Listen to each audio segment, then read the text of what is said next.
So a younger Kanisha, I just remind her that, rejection is just redirection, and some of the best opportunities that are on your way right now will come off the back of hearing a no.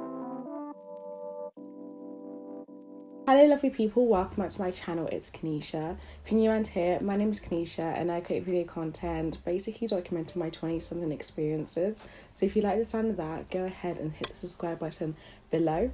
Now without further ado, let's jump into today's video. In today's video, I am going to be doing a question and answer session, so Q&A, and this is based on questions that I received on my Instagram. So the first question that I have is, how do you make time for YouTube, family, work, friends, and just you in general? To be honest, work-life balance is something that I have been trying to figure out for a really long time. I've been fortunate that in my last role that I had, I only worked part-time, so 3 days a week. So that gave me 4 days to dedicate to friends, family, creating content, and just that me self-care time. So I really made sure that I was kind of strict that, I'd work the days I work, and then on the other days, I'd make sure that I had some time to create content, I had some time to see my family and friends, had time for a relationship. I just made sure that I was very strict with how that time would be spent on those certain days. But now as I transition to a full-time job 5 days a week, I definitely think I'm going to have to figure out once again what my routine is for making time for all these aspects of my life.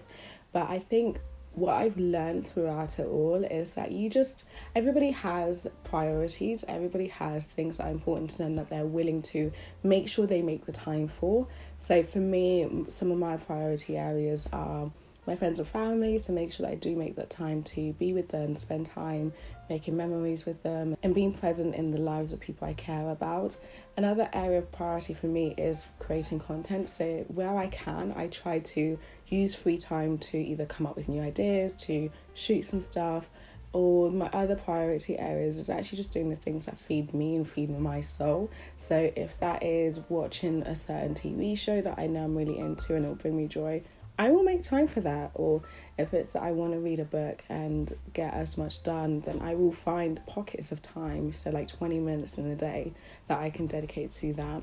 But all of that is just to say that we are all capable of prioritizing time for certain things that are important to us and finding the time for it. However, I think it's also privileged because I obviously was in a role that I only worked 3 days a week, so I had 4 days where I can just dedicate time to the things that I wanted to do. So definitely that flexibility allowed me to make time for different things. The next question that I'm going to be answering is, what one thing would you tell your younger self knowing what you know now?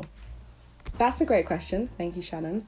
I think the one thing that I would tell my younger self knowing what I know now is, we've all heard it, right?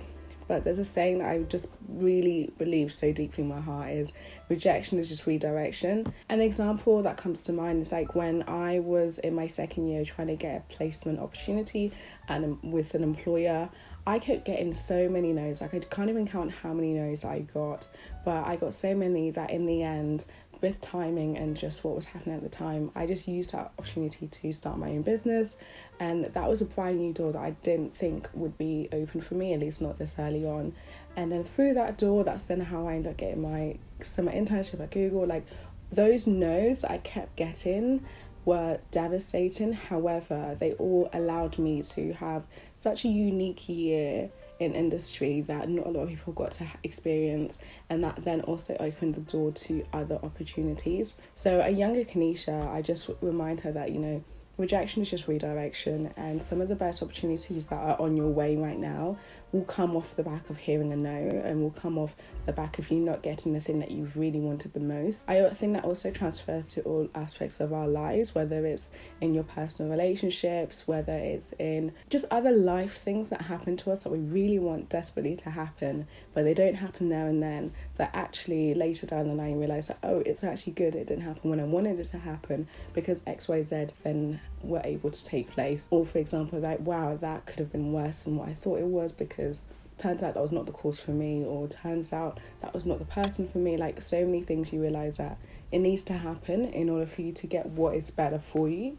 rather than what we want at the time. So yeah, rejection is just redirection. Embrace that, and better things are on its way to you. The next question that I got is, are you planning on traveling this year? yes, I want to travel as many places as possible, but I think my priority areas is definitely to revisit South Africa. I honestly had the best time of my life when I went back in October, so I definitely want to make the time to go back again.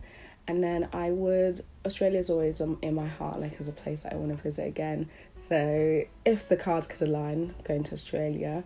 But I think closer to home, so like Europe, I would like to go to Portugal, so visit a few cities there, and then I just kind of embrace anything else that sort of comes my way, because Ryanair's got a ton of cheap flights, and sometimes your annual leave days line up, so you never know where else I might end up. But definitely South Africa, I have to revisit again. And then Portugal, that would be my other top destination I want to go to. My next question that I got is, what are the current podcasts that I'm listening to? So I'm going to pull up my Spotify just so I can refresh my mind. I did a video about my top podcast recommendations. A lot of that is still true as to what I'm listening to at the moment.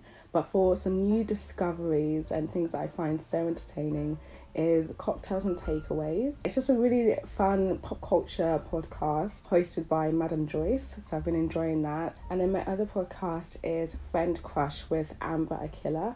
So I came across her on TikTok and then I listened to a few episodes, and she's just great. She's an Australian and she talks all things about just like life really. So basically does a lot of different episodes. Something that I resonate as like a 23-year-old right now, a lot of the topics that she talks about. So I'd say Cocktails Takeaway, Friend Crush are definitely the two that I'm going to listen to the most at the moment, and I've recently discovered them.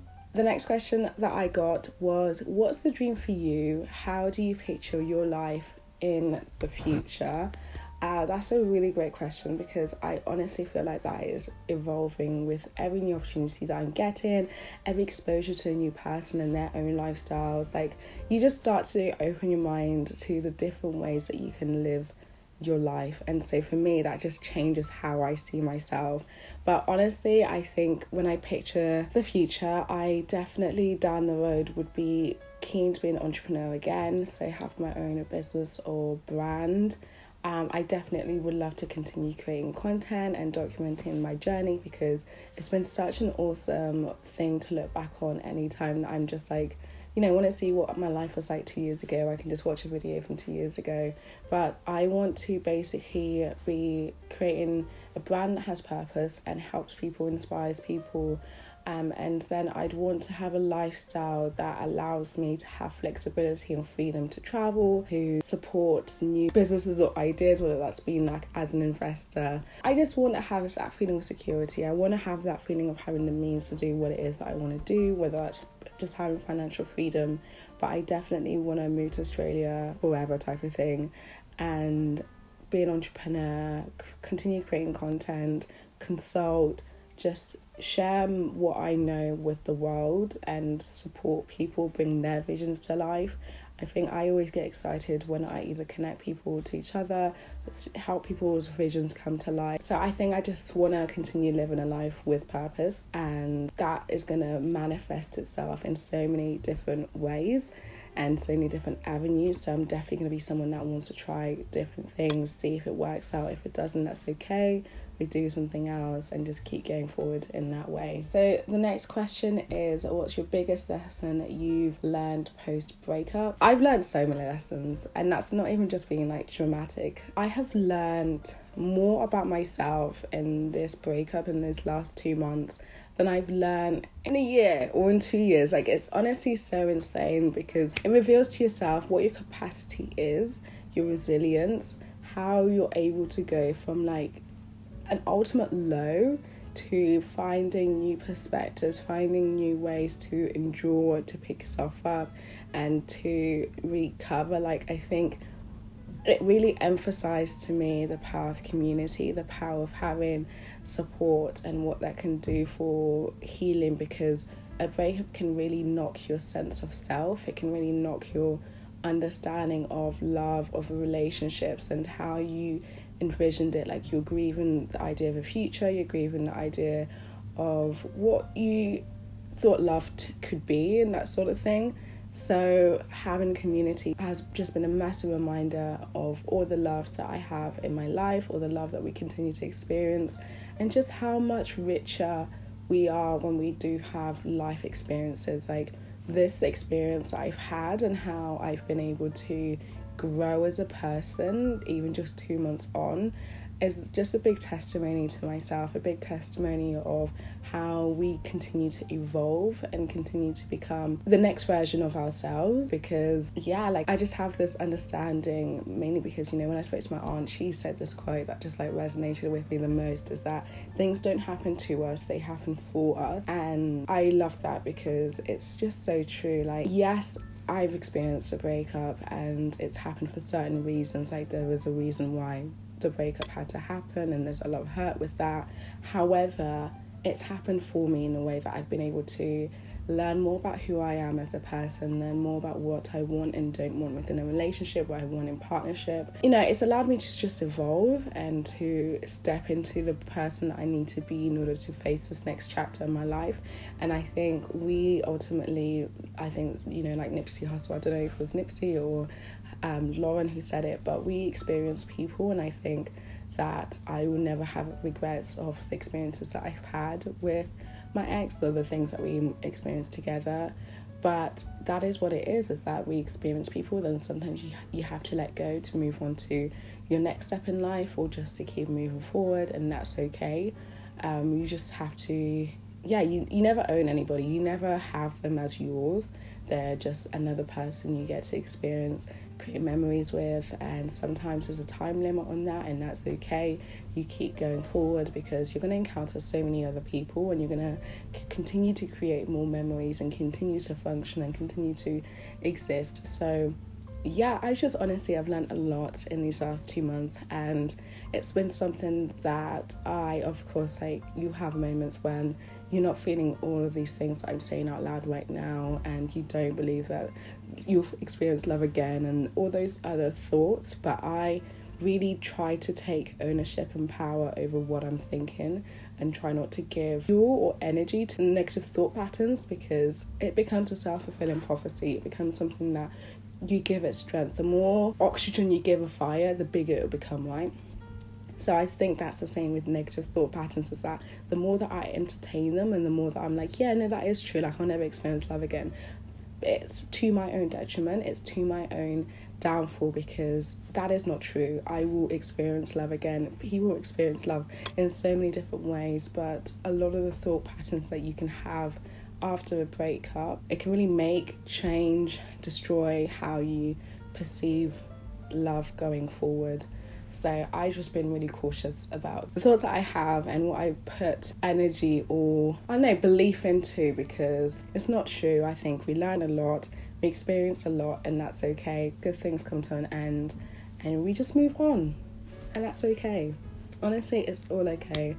Life happens, and sometimes it doesn't go to the way we want to, but my first thing that I said earlier on is that rejection is just redirection. Same thing with breakups, it's just redirection to a new destination or to a new journey, or just you have a different passenger in the car than the last person. You're still going through life, So I think that's been some of my biggest lessons, and I definitely don't doubt that I will continue to learn a lot these coming months, years, etc. But I'm through the other side. I just believe good things are going to keep happening for me, and I know just more goodness is on its way. So we thank the growth, we thank the evolution of who I've become, and that I choose to let pain be a catalyst for becoming a better version of who I am, rather than destroying who I was. I think that's definitely the way that I'm looking at it now. Okay, so my last question is, what's your favourite thing about creating content? So I think my favourite thing is just sharing something that is in me with the world and see it resonate with other people. I think as humans we seek to have community, but also validation that what we're experiencing, what we are thinking, is not just us, it's other people as well. So I've just enjoyed seeing people connect with what I share online, or the way that I see the world online. But I've also enjoyed seeing my progress as a creator in terms of editing. Like some videos, it used to take me like 14 hours to edit over like a course of a week. Now it can take me as little as 3 hours to edit a video, which is just insane to me because there was a time that it took forever, and now there's times when it takes barely a lot of time, which I just think is progress. Just seeing how I grow as a creator just in terms of what I can do and the skills that I'm picking up is insane. Even just how I'm talking, like I sometimes used to not have this confidence to just speak in front of a camera or to speak in front of people, and I'm just seeing my confidence just grow and blossom. The more content I put out there, the more comfortable that I get over camera, so that's been a really nice thing to see as well. But yeah, let me actually finish off there. Those are some question answers, just about my experiences and my perspectives on a few things. I hope you enjoyed and learned a little bit more about me and how I sort of see things. So thank you so much for watching. I'll catch you in my next video.